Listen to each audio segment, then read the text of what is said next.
Maaari bang tumayo ang lahat? Hazel, maaari ka bang pumunta sa harapan para magdasal? Opo, teacher. Yuko po natin ang ating ulo at sabay-sabay po tayong magdasal. O God, Almighty, behold us, Thy loving children, offering Thee today our work and studies. Help us, dear Lord, to be obedient to our teachers, kind to our companions, diligent to our studies, that we will merit Thy blessings for ourselves, our school, our beloved country, and the things. Amen. Magandang umaga mga bata! Magandang umaga po, teacher! Bago po kayong umupo, nais kong tignan ang inyong mga lamesa at pulutin ang mga basura. Basta, teacher. At pwede na po kayo umupo. Salamat po, teacher. Kamusta naman po kayo? Okay lang po, teacher. Go po, teacher. Handa na ba matuto? Opo, teacher. Ngayon, nais kong malaman kung sino nga ba ang lumiban sa ating klase. Kung tinawag ko ang inyong pangalan, sabihin lang, narito po, teacher, maliwanag po ba? Opo, teacher. Okay. Ito, Ralde. Narito po, teacher. Hazel. Narito po, teacher. Faye. Narito po, teacher. Maris. Narito po, Magali. Walang lumiban sa ating klase. Ako nga pala, si Teacher Gerald. Pwede niyo po akong tawagin Teacher Day. Ano nga ulit ang pangalan ko mga bata? Teacher Day! Magaling! Ngayon, ano pong nakikita niyo sa ating harapan? Teacher! Yes, Hazel? Teacher Forrest! Forest? Teacher! Yes, Green eh. teacher! Color Ako, green? teacher. Meron pa ba? Yes? Pangkat teacher, isa, dalawa, tatlo. Pangkat, okay. Ito po ang magiging pangkatan. Ngayon, kay Ituralde, magiging pangkat isa. Kay Hazel at Maris, magiging pangkat dalawa. At kay Faye, magiging pangkat tatlo. Maliwanag po ba? Opo, teacher! Sa ilog, ano bang nakikita nyo sa ilog? Yes. Teacher, river. River, Ay, tubig. tubig. Fish. Yes, Maris. Teacher, ano po, mga puno. Puno. Yes, Ituralde. Mga bato, teacher! Mga bato. Paano naman sa mundo? Teacher, Yes, Hazel? puno. Puno. Bundok. Bundok. Grass. Paano dito sa syudad? Ano Teacher, dito sa teacher. syudad? Yes, Malaking Faye. building, teacher. Malaking Teacher, building. teacher, Yes. kalsada. Kalsada. Ang iyong nakikita ay magiging representable sa inyong puntos. Maliwanag po ba? Oo, teacher. Okay. Bago yan, ano nga muli ang ating aling tuntunin dapat nating sundin? Teacher! Yes, Maris? Teacher, makinig po sa inyo, teacher. Makinig? teacher, hindi Yes, po ma'am. mag-ingay, teacher. Opo, bawal mag-iingay. Teacher, Yes. bakilak, teacher. Makilak mo. Teacher, meron pa. Pa. Itaas po ang kamay, teacher. Itaas mahusay mga bata. Parang gusto nyo po talagang matuto ngayon? Opo, teacher. Ngayon, sisimulan muna natin. Bago yan, mahinanda si teacher ng kwento ni Maria. Marunong ba bang magbasa ang lahat? Opo. Sige nga, subukan nga natin. Isa, dalawa, tatlo. Ako si Maria, nakatira sa Zone 2. Masaya rito sa aming bayan para magkayama at may pagkakaunawaan. Dahil iba-ibang at etniko sa aking komunidad. May Tagalog, Bisaya, Tausog at Chabacano. Maging ang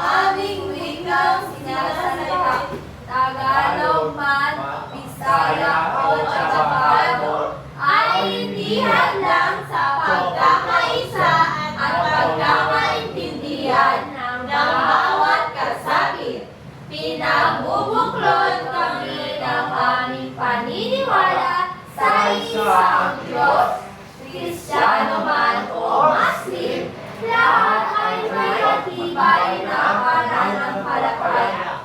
Ayon sa datos noong 2020, humigit kulang sa 1,802 ang aming populasyon na pinatutunan ng aming alkalde. Mahusay! Sino nga nabanggit sa ating kwento? Teacher, Yes, Faye. si Maria po. Maria, anong pangkat po ikaw? Pangkat 3, teacher. Pangkat 3, mahusay. Ngayon, may puntos na si Faye. Yay! Saan nga nakatira si Maria? Teacher, Yes, sa Hazel. zone 2, teacher. So, anong pangkat po ikaw? Dalawa. Dalawa. May puntos na po ang pangkat 2. Ano-ano bang ilang lingway ang ginagamit sa Teacher! zone 2? Yes? Maris? Tagalog, Bisaya, Tausug, at Chavacano po, teacher. Mahusay ang pangkat 2. 2 puntos na po. Yes. Ngayon, nais ko malaman, ano nga ba ang ating paksa? Alam niyo po ba? Teacher, ako teacher. Yes? Mga iba't ibang etniko sa isang komunidad. Pwede. Teacher, Yes, Faye? magandang tanawin sa mundo. Pwede. Aking komunidad. Aking komunidad. Mahusay. Ang ating paksa ngayon ay lokasyon. Ng Basahin pa komunidad. natin lahat. Lokasyon ng komunidad. Okay, basahin natin ano ba ang kahulugan ng isang komunidad. Okay, basahin po natin. Ang lokasyon ng komunidad Ay tumutukoy sa tiyak na lugar o kinaalagyan kung saan matatagpuan ang isang komunidad. Dito makikita kung saan ito nakapwesto sa mapa, maaaring nasa tabing dagat, kabundukan, lungsod, o kanayunan. Ngayon mga bata, saan nga ba ang lokasyon ng Zamboanga City? Makikita ba ito sa dagat? Sa kabundukan? Teacher, sa tingin ko po, teacher, sa Lungsod? Opo, teacher, lungsod. Sa dagat po yata, teacher. Sa dagat? Ang Zamboanga City po ay makikita sa lungsod. Pwede din sa dagat kasi nakakonekta po ang Zamboanga sa Dagat. Pwede sa dagat. Pwede din sa bundok. teacher. Lahat naman po, teacher. May tatlong mahalagang impormasyon kung malalaman ang lokasyon ng komunidad. Ang una, pangalan ng lokasyon. Pangalawa, ang lokasyon ng komunidad. At pangatlo, namumuno sa komunidad. Okay. Namumuno sa komunidad. Naintindihan niyo po ba? Opo, teacher. Okay, mahusay. Kung ganon, alamin natin ang pangalan. Okay, ito ang pangalan. Pangalan ng komunidad. Basahin po natin. Ang pangalan ay nagsisilbing pagkakakilanlan ng komunidad. Ito ang tawag sa lugar gaya ng barangay, purok, o lungsod. Mahusay. Magbibigay po example si teacher. Teacher Day po ay nakatira sa Barangay Paso Nangka, Siantitaw. Saan nga ulit nakatira si Teacher Day? Barangay Paso Nangka, Siantitaw. At namumuno po dito ay si Nelson Lacaste Santos. At ito po ang aming barangay. Wow! Teacher, hindi ko po ba siya? Di yan totoo. Bawal po magsinungaling. Sorry po, teacher. Okay. Nais kong malaman, saan na ba kayo nakatira? Ano bang purok or bahay? Teacher. Yes, babe. Nakatira po ako sa Kabatangan. Kabataan, sino po yung namumuno? Si Kapitan Dagot po. Tatay ko po. Tatay, okay. Ikaw, Maris. Sa Pasonaca, teacher, yung kapitan namin, si Nelson Nakasasanos po, teacher. Oh, ikaw, Itoralde. Ang tahimik mo. Kaya ako teacher eh. Bakit naman? Ewan ko, teacher. Okay, kung nahihiya. Ngayon, alam nyo na ba ang pangalan ng komunidad?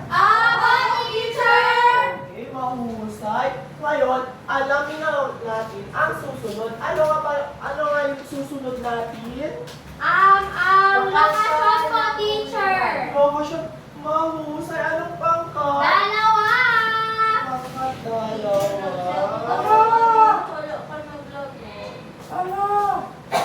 Okay, lagyan ko na lang kayo ng lahat ng puso.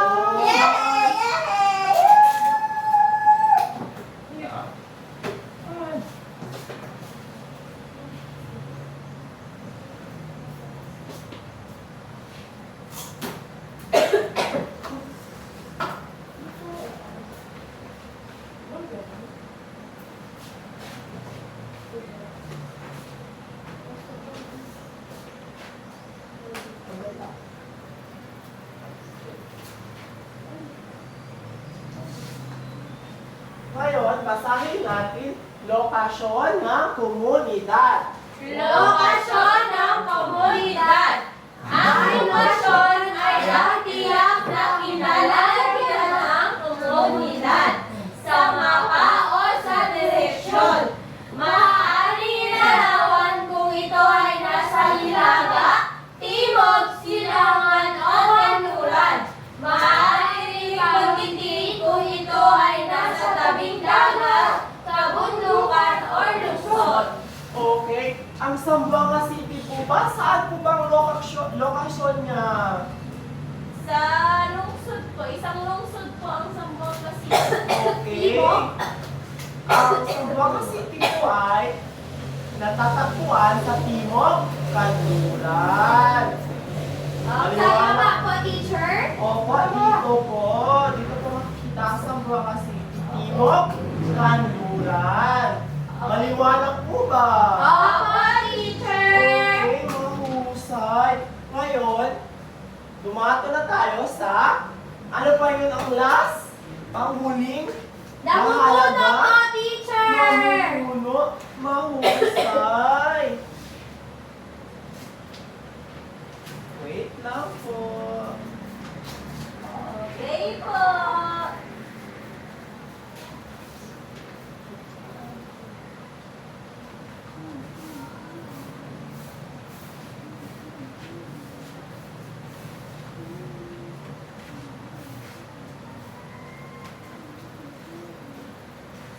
Basahin na po natin. Namumuno sa komunidad. Ang namumuno ay ang taong nangangalaga at gumagabay sa komunidad. Okay, sino nga ba namumuno sa ating komunidad? Sa Teacher. Zamboanga? Yes, Maris? Si Olaso po, teacher. Si Olaso. Ito po si Olaso. Opo.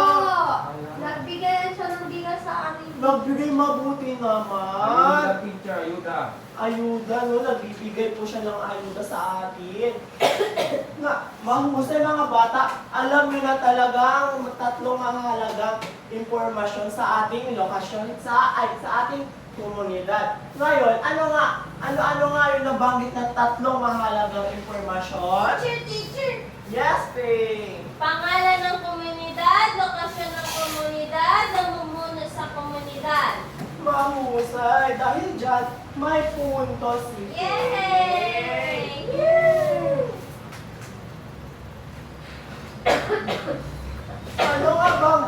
Ano nga, saan ba matatagpuan ang Zamboanga City?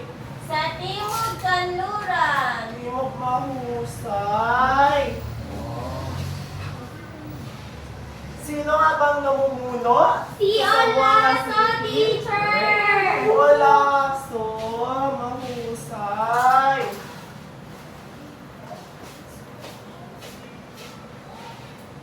Teacher, miss na. Ano? Okay, ngayon mukhang naintindihan nyo na ang ating paksa. Ngayon, si teacher po ay magbibigay ng isang bond paper. Gumuhit naman kayo ng isang mapa ng komunidad na nagpapakita ng mahalagang lugar tulad ng bayan, purok, at iba pa. At sa inyong mapa na ginuhit, nais kong ilagay ang pangalan ng isang komunidad. Maliwanag po ba? Opo, teacher. Okay.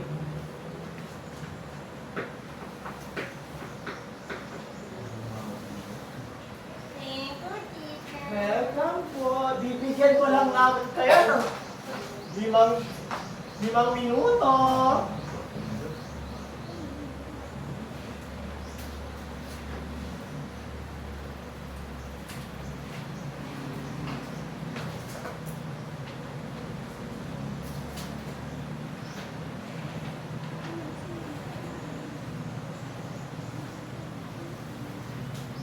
Teacher, nangungopia po sila. Bakit naman nangungopya? Hindi alam ko answer.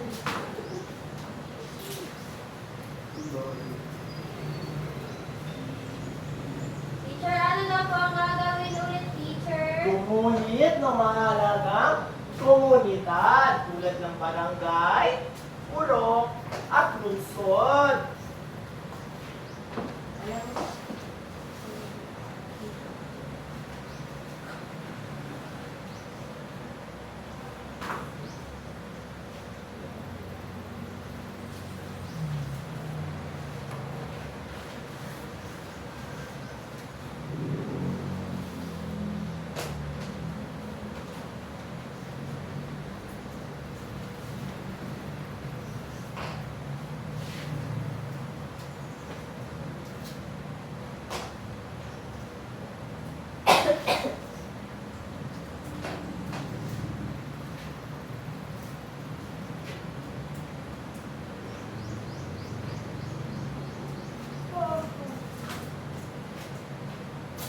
Tapos na ba? Teacher, nangungopia po siya, teacher, oh. Bakit naman nangungopya? Hindi ako marunong mag-gawin, teacher.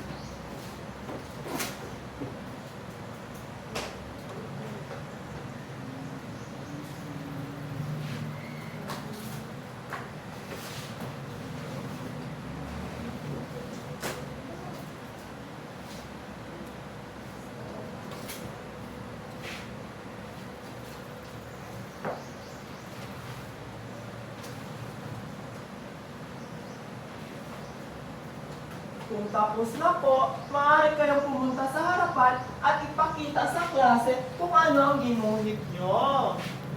Opo, teacher.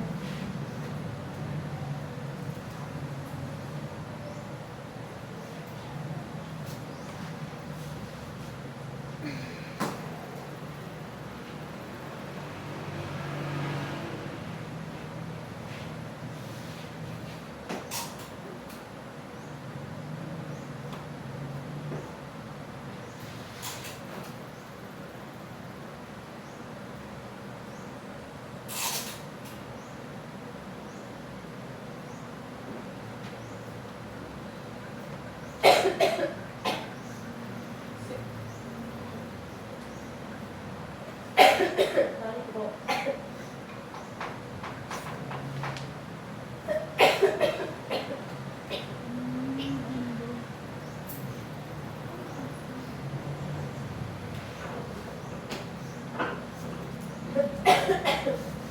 Tapos na ba? Opo, teacher. Okay, sino unang natapos na pangkat? Dalawa, teacher. Pangkat dalawa. Ngayon, may puntos ang pangkat dalawa. Get A.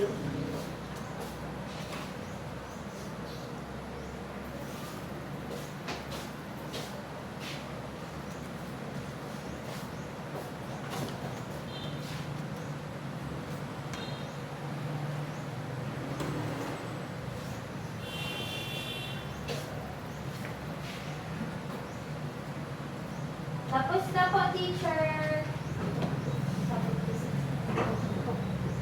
Maaaring pumunta kayo sa harapan at ipakita sa ating klase. Wait, teacher.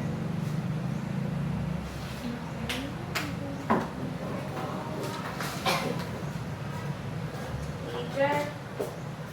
Hello po. Ito po ang ginawa ng pangkat dalawa.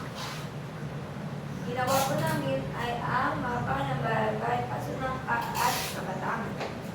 Ito po, nakikita po natin ang bahay ni Lakas Casantos o ni J. Maris. Po, papunta po, ay dito po makikita nyo ay may ilog po. Pagkatapos po, may butterfly garden. Pagkatapos, may barangay hall. Tapos, teacher, paglampas na barangay hall, may Zamora, teacher. Papuntang Kabataan sa bahay ko po, teacher. Tapos, teacher, babalik ka po dito sa Zamora. Tapos, teacher, diretso, teacher. Tapos, may simbahan, teacher. Tapos, may city hall, teacher. Tapos, may hospital, teacher. Tapos, may pueblo po. Mahusay, magaling. Magaling naman ang papat dalawa. Ako, teacher, sunod, teacher. Sige po. Ang ginawa ko po ay inilarawan ko po kung saan ako nakatira. Dito po yung eagle. Ito po yung number ng aming komunidad para po mas madali nyo po mahanap ang aming bahay.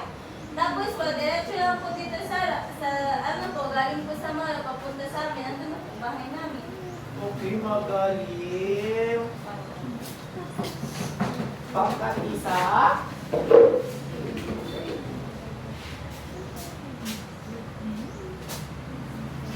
Ito po ang aking inuhin. Ito po ang barangay New York San Roque. Man! Ito po ang aming barangay ang inuhin ko. Ito po bahay namin. Tapos pag lumakad ka sa may gawing kaliwa, makikita mo ang ospital. Kung lalakad ka naman mo, madiretso. Merong school. At merong market. Sosyal mo. Tapos kung pupunta naman dito, merong barangay. Tapos kung diretso ka dun, table na. Thank you po, classmate. Mahusay, magaling. Napaka-detalyado naman yan, ito Rante.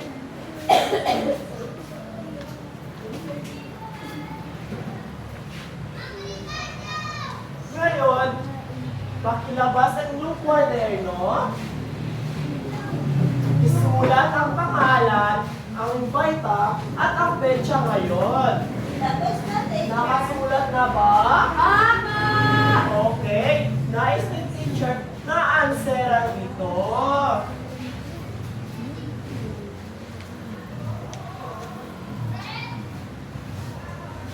Tapos na ba? Apa, teacher! Okay. Basahin natin. Paano to? Ano to? Piliin ang tamang sagot at Bilogan ito. Isa. Ang komunidad ni Ana ay nasa barangay San Jose na bahagi ng bayan ng Zamboanga City, saan matatagpuan ang kanyang komunidad. A. Lalawigan, B. Barangay, C. Rehiyon, D. Bansa. Okay. Anong answer? Yes, Aizal. Basahin ko po. Teacher, letter B. Tama. Nais mo bang bilugan ang iyong answer? Opo, teacher.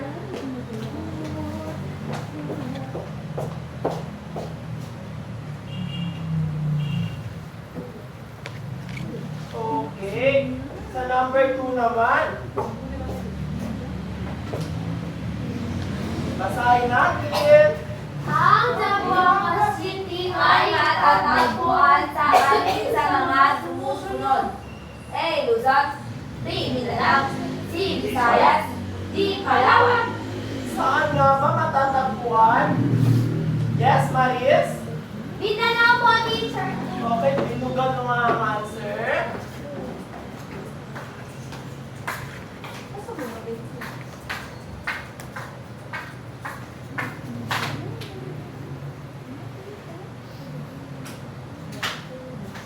Okay, mahusay. Ngayon, may tatlong aralin si teacher sa inyo.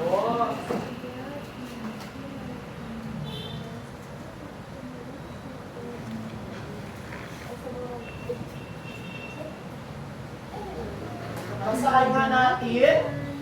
Ano ba sa inyong moderno gumuhit ng isang lugar sa inyong komunidad na pinakahalaga para sa iyo? Halimbawa, bahay, casa, simbahan, ilog, parke, at sulat o bakit ito mahalaga. Ano ang dapat gawin? Gumuhit, teacher! Magaling. Ngayon, bilangin natin ang puntos ng bawat pangkat. Ang pangkat isa, Isa, dalawa, may 2 puntos. Bigyan na natin ng 2 bagsak. isa, bagsak, dalawa, bagsak. Mahusay ang pangkat 2. Isa, dalawa, tatlo, apat, lima. Mahusay, may 5 puntos. Bigyan natin ng 2 bagsak. Isa, bagsak, dalawang bagsak. Tatlong bagsak. Sa pangkat 3, Isa, dalawa, tatlo, apat, lima. may 5 puntos sila. Bigyan natin ng 2 bagsak ang pangkat 3. Isa, bagsak, dalawang bagsak. Mahusay. Ngayon, maaari bang tumayo ang lahat? Paalam na mga bata.